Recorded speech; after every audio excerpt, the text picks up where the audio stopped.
My name is Hannah, and this is my year of less stuff.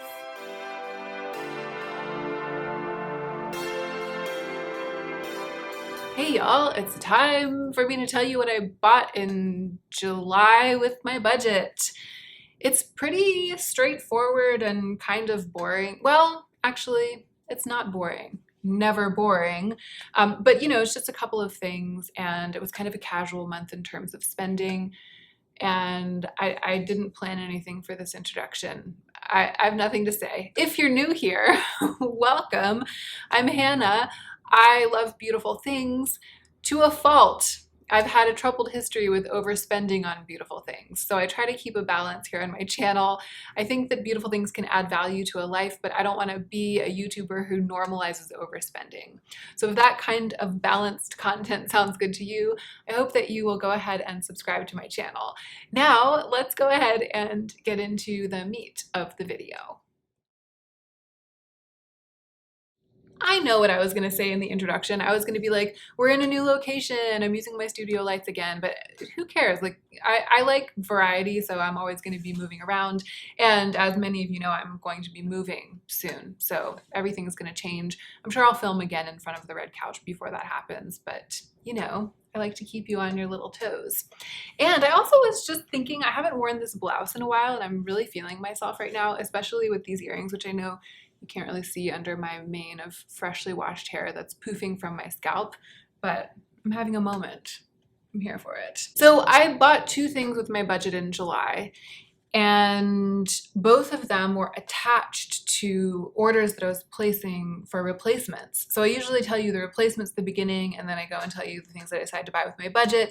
But we're not really going to go in that order today, because I'm going to tell you about each of the two replacements orders, and then as I go through the two of them, I'm going to tell you what was the budget expenditure that was attached to that replacement order. So at the beginning of the month, I placed an order from Beautylish because I had to replace my shampoo, and it was also time to replace the body wash that Joe and I have been using. And really, I should have said the shampoo that Joe and I have been using, because he was using my shampoo once he cottoned on to how great it was. And that's part of why I used it up so quickly, because it was not just I, but rather we. So the shampoo is the r&co Cactus Texturizing Shampoo. I really love this. It's one of those shampoos that has some grit in it, has dichotomous earth in it, and it gets in and amongst the hair follicles and it makes them grittier, and it also helps to soak up oils. So it's almost like you come straight out of washing your hair with first or second day hair. I feel like I talked about this really recently, and I had also just washed my hair when I was talking about it. But it can't have been just this past, what? I need to check my own channel really quickly, find out what I'm talking about. BRB. Aha, mystery solved. So I talked about this shampoo more recently than the last time I bought it, because it was in my recent video, 10 things I can't live without. And I was talking about texturizing shampoos in general. It's just this thing happened to me where I started talking about it, and then I was like, I just talked about that. I was like, I very recently related all of this information about this texturizing shampoo, and I just couldn't believe that it had been that short of a length of time that I had used it up, if that makes sense. But it's because I featured it in a video since I bought the last bottle. And so, I'll leave that video linked down below. If you want to hear me talking at length about this kind of texturizing shampoo and why I love it so much, then I recommend going and watching that video if you haven't seen it yet. But I will just briefly complete the idea, which is just that it basically deposits a bit of grit into your hair, and you're supposed to use it without conditioner. I don't like conditioner anyway, because it just makes my hair too silky, and I like it to I like it to be gritty. I think I did say in that video that I like it to feel like I washed it in a creek, and the grit from the creek got into my hair, and that's basically what this is. It's like creek grit in a bottle. It's not that dramatic. It sounds like really strange and gross, but it's not. It's just like a regular shampoo. It's not as though you wake up in the morning, there's like dirt falling out of your hair. It's designed to not leave your hair like silky and floaty the way that most shampoos do. And it's not really trying to give you like shine and softness. It's trying to give you what I've got going on right now. And I did indeed wash my hair last night and haven't put anything else in it. No conditioner, no product or anything. So you can kind of see like what happens with it. So I love this shampoo. This is the second time I've purchased it, and it has become the replacement for the first texturizing shampoo that I fell for, which was 1995 by IGK. I believe that's been discontinued. If you liked that one or you always wanted to try it and you're sad that it's been discontinued, I like this one even better. So this has been a great replacement for me. So I ran out of this when we were up in Northern California, and when we got back, I placed the Beautylish order, and we had just run out of the oil version of this big thing of body wash, which is the one that we were using before. So it's the Adoderm line from Bioderma. It's for sensitive skin, and I don't have particularly sensitive skin, but I do have dry skin, and it's hard for me to keep my body moisturized because I don't like putting on body lotion. It's just not enjoyable for me, and so I avoid it, and then my skin gets dry and then it gets itchy and stuff. So it's great to have something in the shower that I can use while I'm washing my body that really helps to keep the skin on my body moisturized. I liked the oil version of this a lot. This is the cream version, and then there's also a gel version. And I only got the cream version because I like variety.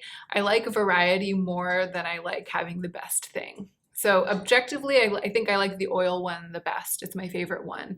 But you know, I've been known to switch off between products and forego my favorite one just for the sake of having a little excitement in my life, and that's what this is. This is the cream version of Adoderm body wash. It's like the excitement that's in my life right now. But it's great. I don't regret it. So yeah, I like the oil one better because I'm a particular fan of oil body washes and just oils in general. I just like using oils all over my body, but I don't regret it. I don't like this less enough by enough. I don't like this less by enough for me to be sitting here being like, oh, I really miss the oil one. I just have this, you know, this part of me that objectively would rank the oil one higher. But I also think that the oil, even though it lathers up and feels lovely and it makes like a relatively rich lather on the skin, I think that maybe I am prone to like over pump that one and overuse it because the oil's kind of thin. It's, you know, it's an oil consistency. I feel like I pump fewer pumps of this one to get the same effect. And that's not because it a little bit goes further. It's just psychological. I would like pump out all this oil and be like, oil all over my body in the shower. And with this one, I'm just like pump 1 or 2 pumps and it works up into a lather that gets all over my body. So this one might last longer than the big bottle of the oil one lasted. But to me, they're kind of like the same thing. It's like 2 versions of the same thing. And if you have sensitive skin and you've never tried the Adoderm line, I'm glad to be able to tell you about it because the bang for your buck is fantastic. I think that this is like less than $20 for the giant bottle. And they're beautifully formulated, nice light floral scent that's not too aggressive, lovely. So these are 2 replacements of products that Joe and I both use. And I had a product in my Beautylish cart that was waiting for the day when I had to buy my replacements from Beautylish. It was the Danessa Myricks Color Fix Foil. And I won't go on at too much length about this one because it's been heavily featured recently on my channel. So I featured it in the video where I was talking about my 5 favorite makeup products that I've tried so far in 2020. This is one of them. It has impressed me thoroughly. And I also featured it in a video that was like a showdown trying to find the shiniest shine, the shiniest eyeshadow in my collection. So I'll link both of those below. If you want to see this like super up close and personal, watch the shiniest shine video. If you want to hear me talking about why it's awesome, watch the top 5 makeup products of 2020 video. I will just briefly reiterate that I had this in my cart for a really long time. It's something I've been wanting to try since I saw Katie Jane Hughes wearing it. And if I can find the Katie Jane Hughes picture that inspired me to buy this, I'll put it on the screen right now because I regretted not doing that in the top 5 products video. There was just so much editing going on for that video that I forgot. But I'll put it up right now and you can see how wet it looks on her eyes, how incredibly shiny it looks. It's like shining to the gods. When I saw that, and this is what I already said this in another video, but I know not everyone watches every video. How dare you? When I saw that, and then I read that it sets down to a completely set and dried bulletproof finish, but still continues to look the way that it looks, presumably, in the picture that I had seen Katie Jane Hughes post, The combination of those two things, the shiniest shine and a bulletproof finish, I was like, that product is for me. And I was right. So I placed the order that was for my replacements, and $18 of it I'm considering to have come out of my budget. So I wasn't able to just add this in. I had to spend budget on it. So I'm putting it on my accounting where I like add up all of the money that I spent for my budget just to keep track of how much I've spent so that I don't go overboard. I'm putting down that I spent $18 on this product when I bought it. And I knew that when I put it in the cart, I knew that when the time came to buy it, I would be spending my budget on it. And it wasn't based on any like aggressive desire at that moment. I wasn't like, oh, I really need something. I need a fix. I need some makeup. I need something special. I need something shiny. And it also wasn't based on the excitement that I felt when I discovered the product for the first time through Katie Jane Hughes. This is why it's interesting to talk about this particular purchase, I feel, in this kind of video, because I like the way that it went down. I saw it months ago. I was like, I think I'd like to buy that. But instead of going and buying it, I put it in my cart and I was like, I'll wait until I'm ready to place a Beautylish order for another reason. And then when the time came, I no longer had that like manic excitement, that impulsive feeling. I no longer had that sort of like leaping feeling in my chest about it. I was able to assess it really objectively. And I was like, that feeling aside, that feeling having long passed because it had been a month or two since I first saw the picture and got inspired, that feeling having passed, do I think still that it would be a good idea to buy this? And I was like, yeah. And then there was also part of me that was like, and it'll be fun.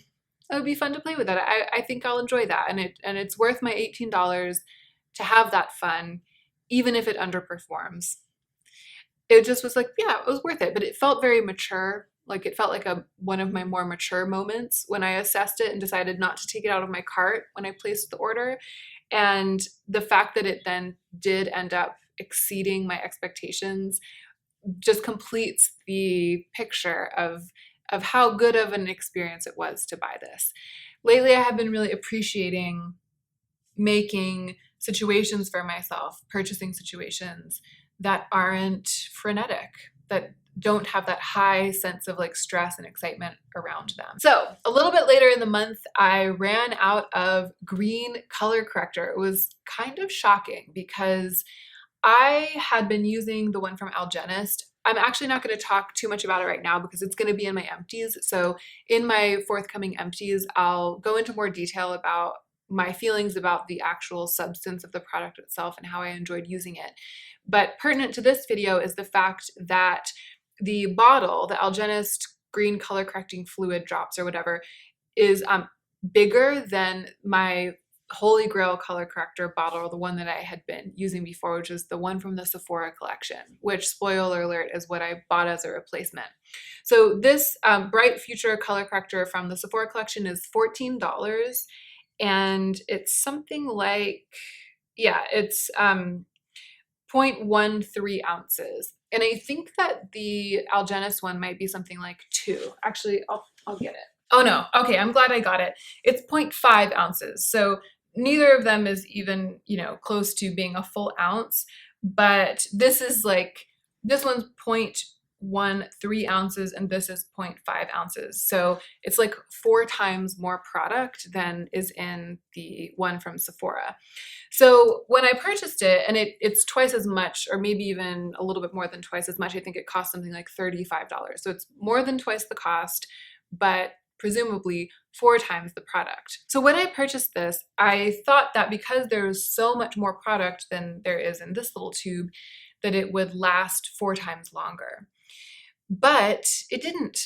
I don't think it lasted that much longer than the tube of this that I had before. I think that it's so liquidy. It's much more liquidy than this. And I think that because it's so liquidy, I ended up using a little bit more every time I used it.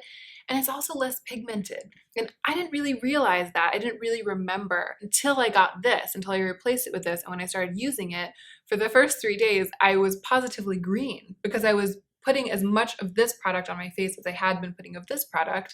It was way, way too much.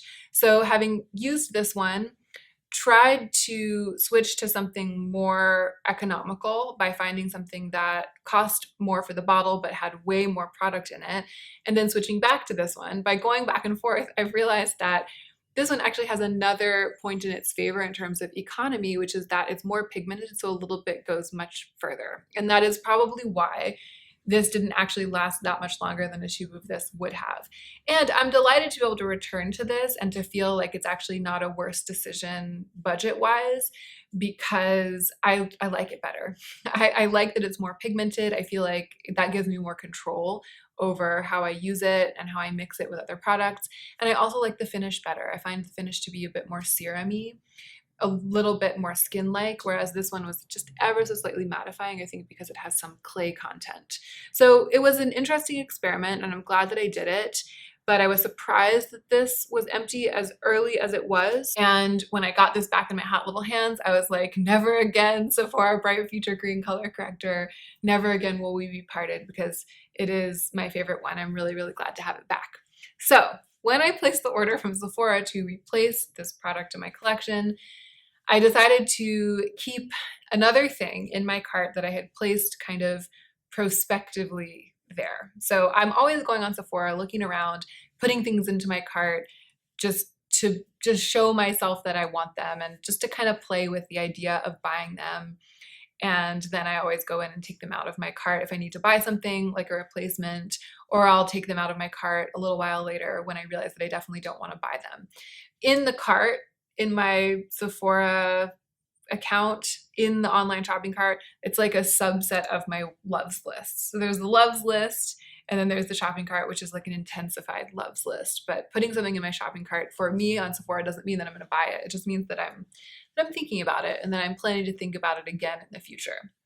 So when I decided to buy this, I was taking everything out of my cart, and I was like, do I want to leave one thing in and buy it for myself as a treat? And then I said to myself, yes, I do want to do that. And the thing, you probably already know, it's Patrick Ta She's So LA, the Double Take Cream and Powder Blush. So this is the blush from the recent release, not the most recent one actually at this point, because he's released new products since releasing this line. But the second to most recent release from Patrick Ta was these cream and powder blushes and some lipsticks and lip liners, I think. And this was the one item from that collection that I really felt an affinity for. I was like, I would really, really like to try that. You know, I love a brown blush. And I actually have featured this pretty recently on my channel, like after buying it, but before telling you officially in this video that I bought it. It showed up in my video where I swatched all of my cream blushes. And in that video, I only swatched the cream, but if you'd like a really good close-up, well-lit overhead visual of this, and also of the swatch of it, and the way that the swatch compares to my other nude blushes, which is probably the thing that's the most useful about that video with regards to this product, then go watch that video. I'll put it down below. In short, the cream side of it is much more red than I was expecting it to be. It's very much like a flushed blush. It's even hard to believe for me looking at it right now, because I'm looking at it with my eyes in person, and I'm also looking at how it's showing up on camera. And it really looks like bronzy brown, but it's not as brown as Glossier Dusk. It's not as brown as Ritual de Fille Eros, and it's not as brown as my Kjaer Weis bronzer in Lustrous. It's just much ruddier of a blush than any of those. The powder is more brown. The powder is more like a slightly satiny bronzer, and I really like them both. So there's the cream blush, and there's the powder. Pigment is very beautiful. It might be that the brownness of the powder kind of tricked me visually into thinking that the cream blush was more brown than it is. It might be that if the cream blush was being sold on its own, I wouldn't have conceived of it as so brown. But I really love the way that they work together. I have been doing that thing where you apply the powder and then just spot the cream blush on the tips of the cheekbones. It's not what I'm wearing today. I'm sorry, I didn't think it through, but I have been wearing it a lot lately. I have done that, and I do like that look. I've also worn the powder by itself sometimes when I felt like wearing a brownie powder blush. The blush that I do have on today is Clinique Nude Pop, So it's one of my quite nude powder blushes. And I find this to be kind of nudier, more brown, more beige, even than it. So that's a comparison to like kind of a standard, like an industry standard pale nude blush. What I was trying to get to saying is that the way that I've worn it the most is just wearing the cream blush by itself. That's what I've been doing the most. And then I really like the way that it looks.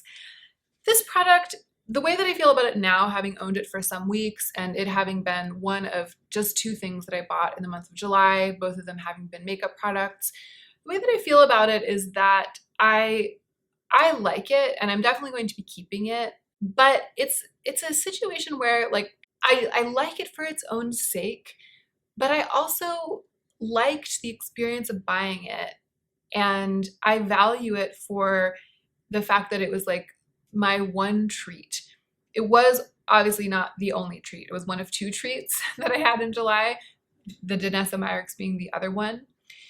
But I think that the Danessa Myricks really blew me away. I'm just like, wow, I feel so lucky that I found it through Katie Jane Hughes, that I convinced myself to buy it, that I took a chance on it, because it's like, it's up there, right? It's one of the top things I've tried this year so far. I think it's going to continue to be a shining star in my collection. So my feelings about having purchased it are kind of eclipsed even by my excitement about the product itself. This product, my feelings about having purchased it really have to do with the fact that I was like, you know, this is the one thing. And I felt totally confident that I wasn't going to buy anything else, because what I'm going through right now with this huge transition in my life and such a long stretch of uncertainty, it has really put a damper on my, I mean, not to get like too dark, but, and I'll talk about this in my check-in coming up soon. It's kind of put a damper on my passion all across the board. Like it's put a damper on me entirely. It's just been a dampened couple of months. It's been a toned down, my usual passions, my usual energy, and my usual ability to be riled up about things and to like love beauty and beautiful things. It's just, along with everything, that has been dampened. And so weirdly, it hasn't been as hard for me to resist buying things, because it's been hard for me to get it up to want things. And so I didn't feel the same manic energy around this purchase. But I was glad that I treated myself because of what's going on. And even though this is very expensive for a blush, it's like a luxury price. I think it's like $35 or something. And there are other things that I've wanted for longer from Sephora or even from other places like Nordstrom's that cost $35 or $40 that I would probably, in a weird way, in theory, like rather have. Like objectively, maybe I would have rather gotten the Charlotte Tilbury Hollywood Flawless Filter. That's something I've been wanting to try for a really long time. But I didn't do that. I didn't make this like obsessive, objective decision where I weighed all the pros and cons and like looked at my collection and looked at my budget. I didn't do that. Instead, I was like, you know what? This is a product that I've had an interest in since it was released. It's right up my alley. I think I might really like it. And I'm not planning to buy anything else this month. There's nothing on my radar. There's nothing in any of my other online shopping carts. I completely trust at this point my ability to keep myself under budget and to keep myself moderated in terms of my spending. I'm just gonna go ahead and get it and enjoy it. And that was like the beginning and end of it. I was like, I like this. It's within my budget. I'm just gonna get it and enjoy it. And that is all that I've done. I've gotten it and enjoyed it. I didn't get it and get blown away and feel like it's incredible and I'm gonna love it forever and it's the best blush in my collection. And I also didn't get it and then like, I hate it, I'm so disappointed, I'm gonna return it or I'm gonna give it away. Nothing, no drama. I just got it and I enjoy it and that's it. And I'm glad about both of the things that I bought this month. And they ended up adding up to about $50. Which is a little bit more than I've been spending monthly of my budget. I've been trying to keep it like under 40, but it's fine.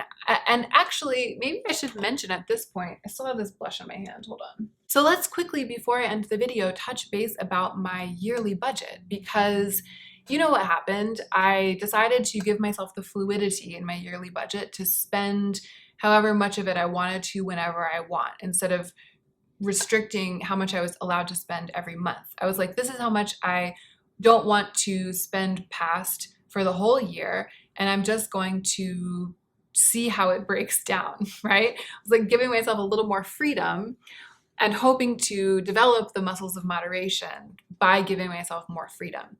And then what happened was I got totally out of control in the first 2 months of the year, and I spent about half of that yearly budget. And then I decided to enforce a system for myself by which I was trying not to spend more than like 30-ish, 30, 40-ish dollars every month. So that started in March. Starting in March, I've spent roughly $30 a month of my budget, and just, picked up things here and there, things that were either secondhand, like things I bought at thrift shops, or smaller items like a makeup item, a lipstick, like a piece of makeup here and there. And I've continued to do that all the way through July. And so the reason that I want to touch base about it is because at the end of February, when I realized I had spent half of my budget and I was reporting back to you, I told you that I was going to go down to this, restricted, not a no buy, but like a no big ticket items policy. I was going to start that in March, and that I was going to go through to August, because by August, I would have kind of caught up with myself, right? So now there are only 5 months left in the year. And in theory, if you're looking at my yearly budget, I could go back to spending a little bit more every month, and I would still end the year within my yearly budget. Like I would still end the year without having gone beyond my yearly budget. But then the pandemic hit and my life got turned on its head, and I still have enough security and enough optimism about my life to allow myself to buy, a blush and an eyeshadow, and to replace my staple items here and there. I'm not feeling like I need to completely turn the tap off of spending on beauty products across the board and just like go into an extreme austerity mode. I don't need to do that, but I just don't see myself spending like $150 on something, or buying like a luxury sweater this year, like in 2020. I just don't see myself doing that. And maybe I'm wrong. Maybe something will come along in the fall. But for now, I'm just going to keep on keeping on with what I have been doing, which is, not buying anything and not buying any one thing that costs more than $20 or $30. That's what I've been doing. And this month I bought 2 things, neither of which cost much more than $30, right? The blush was $35, the little eyeshadow was less than $20. So together they added up to about $50, and that's fine. So but that's what I'm gonna continue to do. I'm not gonna be over here like looking at the new releases on Aritzia and trying to pick out my fancy leggings or tailored pants or something like that, which is like what I was doing in January and February, and what I anticipated that I would return to doing when I had like paid my dues of austerity, after I had gone through this like 5 or 6 month period of not spending more than $30 or $40 every month. Then I was thinking like, and then I'll be back to like being able to buy bigger ticket items. But that's just not how the year went down. And so that's where I'm at right now. That's what I think I'm going to continue to do. Obviously, I'll keep you updated in these monthly videos, but I feel totally fine about it for the reasons that I've talked about in this video. I just don't feel as tempted as I sometimes have. So it'll be interesting to see if I come in under budget this year, or if by spending these like $30 to $50 every month, I kind of round out the year having spent exactly as much as I expected to. I'm just really hoping that I don't go over my budget, don't go over the yearly budget I set for myself. And it feels like the end of the year is rapidly approaching. I know that that's a little bit dramatic because we're just a little bit more than halfway through, but it's been such a strange year that I feel like I just need to buckle in and keep doing what I'm doing and get through this time of transition. Keep an eye out for my check-in. I usually film it before this, but I just didn't feel like prepared today to do it. I haven't gotten my notes together, but it should be the next video that I film and it should be up on my channel very soon. Thank you for your patience. Thank you for spending this time with me. And don't forget to take extra good care of yourself so that you can be the most effective version of yourself as you do your work in the world.